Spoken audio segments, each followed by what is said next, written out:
Shalom Pak Bambang, saya mau izin bertanya, bagaimana kesesatan saksi Yehova? Mohon pencerahannya. Sikap terhadap saksi Yehova, literatur apa sebetulnya saya sudah nulis buku itu banyak.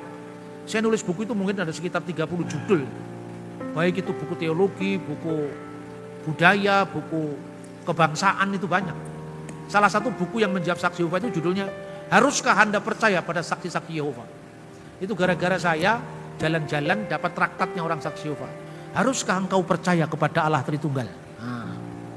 Allah Tritunggal kok dipertanyakan haruskah engkau percaya? Mestinya yang pertanyaannya diganti, haruskah Anda percaya kepada saksi-saksi Yehova? Lalu saya tulis di situ. Gambarnya saksi Yehova tentang Yesus yang baru potong rambut saya pasang di situ. Kan Yesus rambutnya pendek kan? Saya pasang di situ. Lalu orang saksi Yehova membaca buku saya marah-marah. Pak Bambang itu kurang kreatif. Mengambil gambar aja gambar kami saksi Yehova. Itu dalam hati saya pasang gambar ini supaya orang menyangka ini buku saksi Yehova dan orang langsung baca buku saya. Tapi judulnya saksi-saksi Yehova saya perkecil supaya dianggap itu bukunya mereka dan dibaca kira-kira baru 2 halaman pasti mereka bertobat. Karena apa? Dia lihat literaturnya sudah langsung pusing itu. Itu ada 2 kemungkinan. Pertama saksi Yehova minder karena wah kalau gitu bener nggak kesimpulan saya. Misalnya saya katakan. Lalu saksi Yehova bertanya, Yesus itu siapa? Yesus itu kalau Kristen ya Tuhan dan Allah. Kalau Tuhan is okay Pak. Jesus is my Lord. Seperti Lord Charles. Tuan tanah, Tuan takur itu kan Tuan Pak. Kalau Yesus Tuan Yesus oke lah. Tapi kalau Yesus itu God, masa ada ayatnya Pak? Kita membaca ayat. Firman itu bersama-sama dengan Allah dan firman itu Allah. Saksi Yehova nanya. Kalau Yohanes bersama-sama dengan Markus, apakah Markus adalah Yohanes? Ya bukan. Jadi kalau Yohanes bersama-sama Markus, Markus bukan Yohanes. Kalau firman bersama-sama dengan Allah, apakah firman itu adalah Allah Pak? Allah, saya jawab gitu dan saya ajari jawab Allah. Kenapa? Kalau Yohanes bersama-sama dengan Markus ini kan orang yang dipisahkan oleh ruang dan waktu. Bicara tentang Allah itu bicara soal ruang apa bukan? Bukan, Allah itu tak terhingga, Allah tak terbatas. Contohnya, Allah beserta orang yang sabar. Allah bersama 1 juta orang yang sabar. Apakah Allah menjadi 1 juta? Tidaklah, kenapa? Bukankah Allah itu cuma 1? Beserta dengan 1 juta orang yang sabar di 1 juta tempat yang berbeda-beda. Karena Allah tidak terikat oleh ruang, tidak terikat oleh waktu. Jadi pertanyaanmu keliru. Kalau Yohanes bersama Markus, Markus bukan Yohanes. Sekarang saya bertanya. Apakah sinar matahari yang bersama-sama dengan matahari itu bukan matahari? Oh itu bagian dari matahari ya sudah. Apabila roh kamu bersama-sama dengan kamu, roh kamu bukan kamu, bagian dari saya Pak. Kalau rohmu tidak ada, almarhum Pak, selesai. Benar apa tidak? Jadi logikamu itu tidak jalan. Jadi saya punya 2 jurus untuk saksi Yehova itu. Jurus pertama adalah jurus pengusiran. Jurus pengusiran itu cukup saya sarankan kepada saudara. Di tiap-tiap rumah orang Kristen yang sering dikunjungi saksi Yehova, siapkan Alkitab Yunani Indonesia terbitan lain. Dan satunya lagi Ibrani Indonesia terbitan lain. Tidak usah beli jauh-jauh, beli di lembaga Alkitab, taruh di ruang tamu. Nanti kalau saksi Yehova mengajak diskusi tentang gramatika Yohanes pasal 1 ayat 1, dia mengatakan, jadi Pak, kalau Yohanes bersama-sama dengan Markuskah Yohanes Pak? Biasanya Kristen yang bingung, ya mestinya bukan ya. Ya kalau gitu firman bersama-sama dengan Allah, firman Allah apa bukan Pak? Allah, bukan dong. Tapi ayatnya kan firman itu adalah Allah. Terus dia keluarkan kitabnya. Kitab suci terjemahan dunia baru. Nah ini Bapak lihat ini. Pada mulanya sabda itu ada.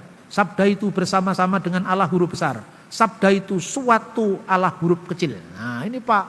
Jadi Allah yang kedua ini huruf kecil Pak. Kenapa huruf kecil? Bukan Allah beneran, itu bersifat seperti Allah. Di otak-atik lagi. Siapa di antara makhluk surgawi yang mirip Allah Pak? Gabriel namanya tidak menyentuh apapun. Mikael, apa artinya Mikael? Mi, siapakah? K, seperti El Elohim. Siapakah yang seperti Allah? Nah inilah Yesus sebelum turun ke dunia. Dia adalah malaikat Mikael. Itu kan di otak-atik asal cocok toh.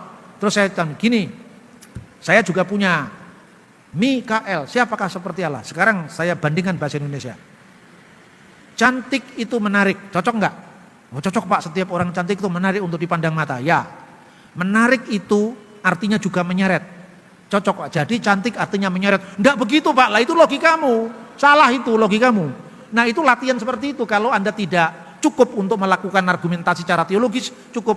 Kenapa kamu terjemahkan firman itu suatu Allah huruf kecil? Begini Pak, di teks bahasa aslinya, kata yang diterjemahkan dengan Allah itu, kalau firman bersama-sama dengan Allah itu pakai kata sandang tetap.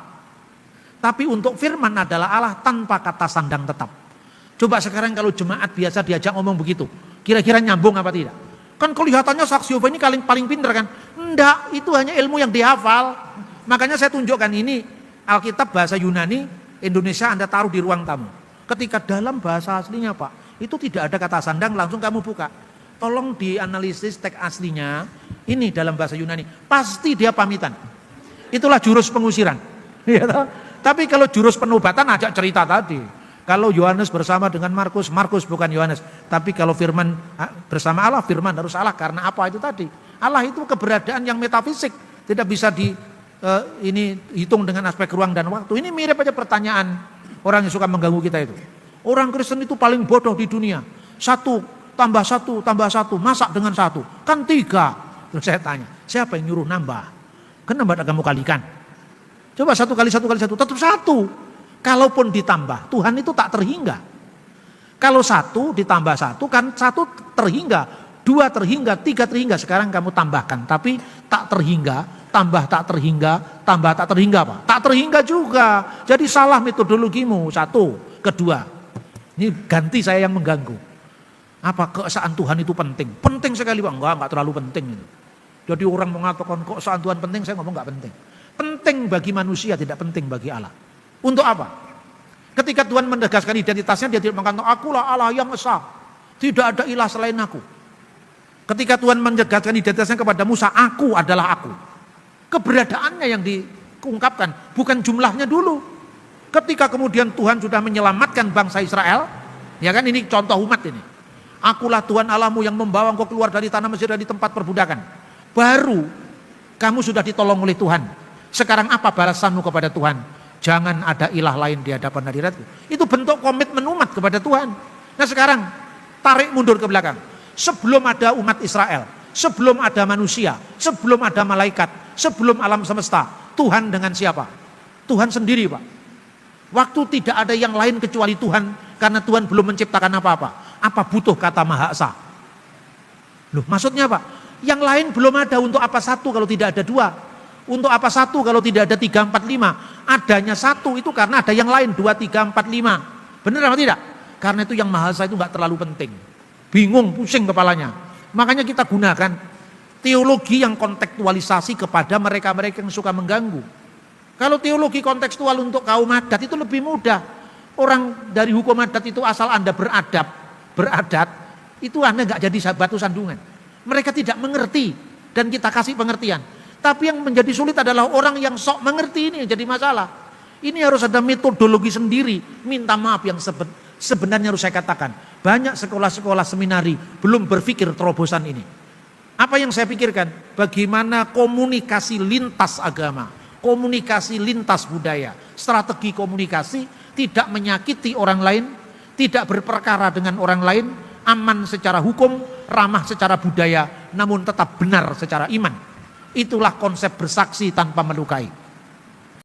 Oke Pak Bambang, penjelasan Anda sangat mencerahkan dan menguatkan iman kami.